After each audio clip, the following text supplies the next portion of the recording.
A while back, a prospect looked at my price for a website and said, "I honestly never thought it would cost that much." And then I never heard from them again. And things like that happened quite a few times. Good prospects and clients going quiet because basically one big number scared them off. So I changed how people buy websites from me/us as an agency. And it won back those clients I was losing. If you build websites or run a web studio or you freelance, you've probably felt this one. You quote a reasonable or average market rate price for a website, and half the time you get silence or a "we'll think about it." And then they go and either do it themselves or grab someone cheap off a Fiverr for some ridiculous price of like 50 or 100 quid, and they don't understand what they're getting into by doing that. Like, I never wanted to drop my prices, and I don't want to drop my standards either. That was what was going through my mind. So what I did was added a second way for them to buy. In this video, I'll tell you exactly what I did and what it did to the business and the catch, because there is one. So right, let's get straight into it then.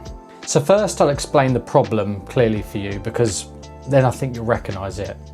So for years I sold websites one way, the usual way. So a client comes in, I quote a one-off price for the build, they pay, I build it, I hand it over, it's done. And for the right client, that still is a great way to work. I still do it today, but there's a whole group of clients where that big one-off number just doesn't work. Those people are startups, the self-employed, trades, etc. Businesses that are good for the money over time, but haven't got a big lump sum sitting there in the early days. To them, a proper website quote looks quite scary. So they basically just run and hide. That never thought it would cost that much. They just don't see the value yet because there's nothing built really to see.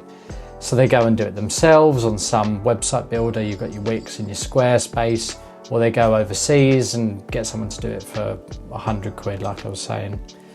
It's like a catch-22 scenario because they want leads to grow, but they don't have the cash to invest, and they don't realise that a website can do that with good SEO.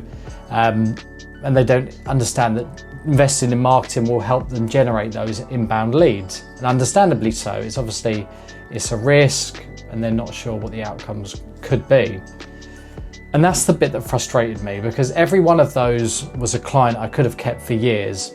And unfortunately, some of those people seemed like genuinely great people that I would love to have grown with. So rather than dwell over that, here's what I changed. For those clients, instead of selling the website as a one big thing you like buy once, I let them essentially rent it. And I initially thought of this as your general software subscriptions, your Netflix subscription, your Spotify subscription, your SEO tool, whatever. But it's more, I suppose, think about it like leasing a car. You don't pay for the whole thing up front, you pay a smaller amount every month and you drive it away today.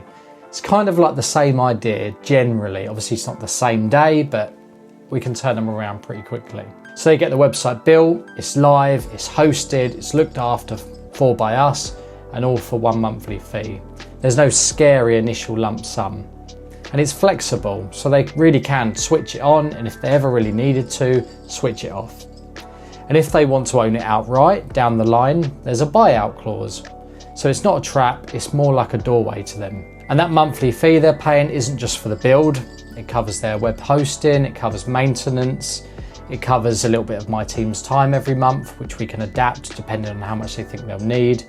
So they can get things changed we generally do it hourly, so an hour of support every month, that's generally what we go for. But that's for things like new images, fresh copy, a new page, that sort of thing. So the lighter end of the changes. Anything bigger than that, we'll just quote that our general hourly rate. So that way it just never turns into unlimited free work. They know where we are, we know where we are, everything's reported, it's documented, it's tracked. So the question you're probably asking is, what did this actually do for the business? Well, a few things, and the last one was a bit of a surprise for me. First off, as you can imagine, I stopped losing those clients. The ones who used to vanish at the quote now have a version that they could say yes to. And some money coming in every month beats a big fat zero, and a zero is exactly what those lost clients were. The second thing it did for the business is income obviously got more predictable.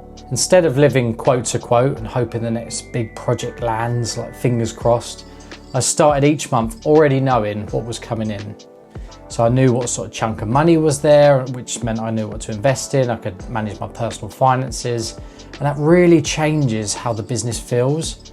So the stress of that empty month just eases off. Not that, okay, I've got this in, I need to save this, set this aside, because we don't know what's coming in the next month, which loses a lot of sleep. But the third one is definitely the best one, and I really didn't see it coming either. Because now I'm working with these clients every single month, the relationship is a bit different too. So it's not just like some bloke who's kind of built something and then disappeared. We're the people who they keep coming to and keep their website running and generating those leads and sales. And that closeness has led to a lot more work. It's led to referrals, it's led to us being able to capture reviews from them a lot easier. So that all benefits us. And when you're in someone's business every month doing a good job, they obviously tell people, their friends, their family, other business partners, and that's the compounding bit that works really well. So one good monthly client turns into 2 or 3 more, and it has worked. I'm not just saying that, it genuinely has worked for us. So now I promised you a catch, and here it is, because it's a real one. And when you go from those big one-off checks to the small monthly ones, understandably, your cash flow can take a hit at first. So one project might land as a nice big payment today, the same way as a monthly fee takes a good while to add up to the same money. So if you flipped your whole business over to monthly overnight, you could genuinely end up starving your own cash flow while you wait for it to build up over potentially a year or 2. So I've been doing this for about 18 months now, and here's how I did it from the start. So I didn't just flip everything like a switch straight away as I thought about this. I eased in very gradually. I kept taking those one-off projects from clients who were happy to pay that way, and I kind of realised that they were. And I offered the rental option alongside it, just for those clients who I would have guessed otherwise would have walked. So the monthly base was built up slowly and in the background without me ever having like a sort of scary month.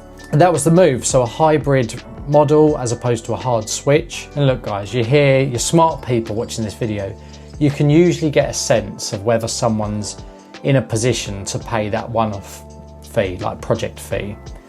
And you can do that obviously by asking the right sort of questions, like what is the average client worth for you? When did you start the business? Or how many leads are you receiving every month? So they're the sort of questions that I ask because they allow you to get a sense of like the business scale without being too intrusive, like how much you earn every month, or what is the value of the business, what's your turnover, etc. And 2 more points I should make is 1, just don't hand over the site and then walk away. You're keeping those sites running month after month. You have to actually be set up to support people. So we deliver monthly website performance reports in that fee too. And if at the moment your back end is just chaos, adding more clients obviously means more chaos. And I think that could end up sort of suffocating your business and suffocating your growth. If you're not ready for it, that's going to take up a lot of time, and you're not going to be out there to be able to do the sales properly or spend some time, decent quality time with clients helping you grow. And the second one, even on this monthly rate, I don't charge a setup fee at all. Other people have advised me to. I've had some advice using AI models to say that. I don't charge that upfront fee on purpose. What that does mean though is that you have to price properly. Obviously low enough that people obviously want to still sign up, but high enough that it's healthy for you, and that looking after them every month means that you're actually making money as well. If you're going too cheap because you got nervous, imposter syndrome, that sort of thing, you'll end up just doing ongoing work at a loss and it's not working out. Like I say, it's going to suffocate your growth as well. Do the maths on what that support costs you as a business and then price up above it to make sure you're making some healthy profit as well. And as always on this channel, I want to be entirely straight with you, because this isn't the right answer for every client. Some people do want to own their website outright, full stop. And I think I would too. I see websites as assets, they are. So that's completely fair, it adds value to your business. For those people, a one-off build isn't the right call.